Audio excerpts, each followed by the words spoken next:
In this Blender 3D modeling tutorial, I'm going to show you how you can scale an imported floor plan. That way you can use the units inside Blender to 3D model based on your floor plan. Because when you have a floor plan, it's going to probably be an image or a PDF, and it may or may not even have dimensions written on it, and it may not have digital dimensions. We can get pretty close, but it may not be perfectly accurate as an actual CAD file, but this will be good enough for architectural visualization in Blender. The first thing to do is in a new Blender scene, press Shift-A, and then we want to import a reference image. It's under Image, Reference. Navigate to where you have the image that you want to import into Blender as a floor plan, select it, and load the reference image. Now you notice that as this came in, it used the camera view that I had, and it's all at an angle. You can correct this by automatically looking at the direction you want before you import the reference image. But in case you forget to do that, all you have to do is press Alt or Option R, and it'll rotate it flat, and then Alt or Option G, and it'll place it right on the ground plane. This default cube inside Blender, I'm going to click the eyeball to hide it for a bit. Then I'm going to look straight down. Here we have our floor plan of a gallery.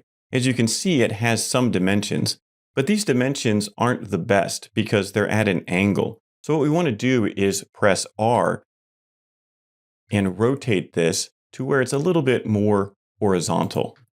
And what we can do is go ahead and make this semi-transparent.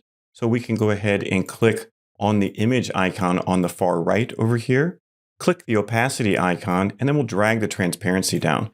This way we can see the grid behind the image. I'm going to zoom in a little bit and then pan up and zoom in a bit more. I'm going to press R on the keyboard, and now I'm going to try to rotate until that looks perfectly horizontal. I'll zoom in a little bit more now, and as you can see, it's still a little bit off, so I'll press R and just get that to where I think that is as accurate as it's going to get.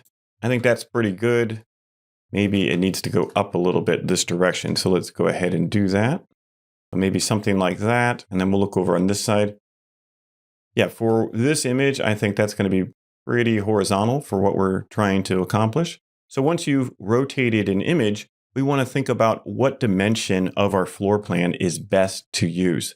We could use a short image like this 22 feet 9 inches, but that's not going to give us the best accuracy.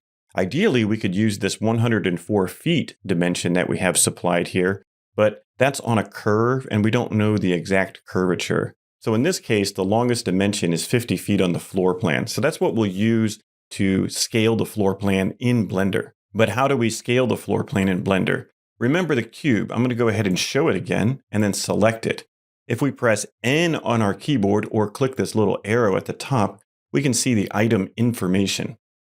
What we want to do is change the dimensions. So we know the dimension of 50 feet. In Blender, the default cube is 2 meters by 2 meters, and we can see that right here. So let's go ahead and change the X dimension to 50 feet. You can type in 50 feet, and it'll automatically do the conversion for you. So you can stay in meters and still type in feet. Of course, if you're using meters, it's even that much easier. So now we have this cube is scaled to 50 feet, and you can notice that our drawing is not the right size. The next step is to move this cube into the right place. Before we do that though, I'm going to make it look more like a wall by scaling the Y dimension. So I'm going to click on the Y dimension and type 6 inches. This will scale it to approximately 0.15 meters. Then I'll press G on my keyboard and I'll move the wall into position. And I'll zoom way in, pan up by holding Shift middle mouse button. And what I want to do is hold G, and you can see how these two lines intersect right at that corner. That is most likely where the original drawing application made the corner intersection. So that's where I want to place that. Next, I'll press Tab to enter edit mode, select this vertice, and then press Shift S on the keyboard. I want to move the cursor to selected. So now my 3D cursor is right here. I'm going to press Tab to go out of edit mode, back into object mode. And now I'm going to select my floor plan in Blender. As you can see, it's the wrong size. But since we have our cursor right in the corner, now we can go up to the top here and we can choose our pivot point. So what we're going to select is the 3D cursor. Now, if I press S on my keyboard, notice that the drawing scales from that corner. This is really helpful because it makes it a lot easier than having to scale and then move again. So I'm going to press S and scale that drawing up. And then I'm going to go ahead and press R and just rotate it down a little bit. So right about there. And then I'm going to press S to scale it. Zoom in a bit more, press R. I think that's pretty good. Let's see how it looks on the other side. It should be relatively accurate since we kept that pivot point right there, and it is. So now we have an even more flat drawing and we have it scaled. So this should theoretically be the correct size to continue to model and create things in Blender. It's always a good idea to check a floor plan with actual dimensions, but if you aren't able to do that, another thing you can do is just see if the actual drawing is accurate. So here we have another scale, 35 feet 4 inches. So what I'm going to do is I'm going to press Shift A and I'm going to bring in another cube. You could use a plane as well. I'll press G to move it over here. And then in the Y direction, I'm going to type 35 feet 4 inches. And it's going to automatically make that unit conversion for me.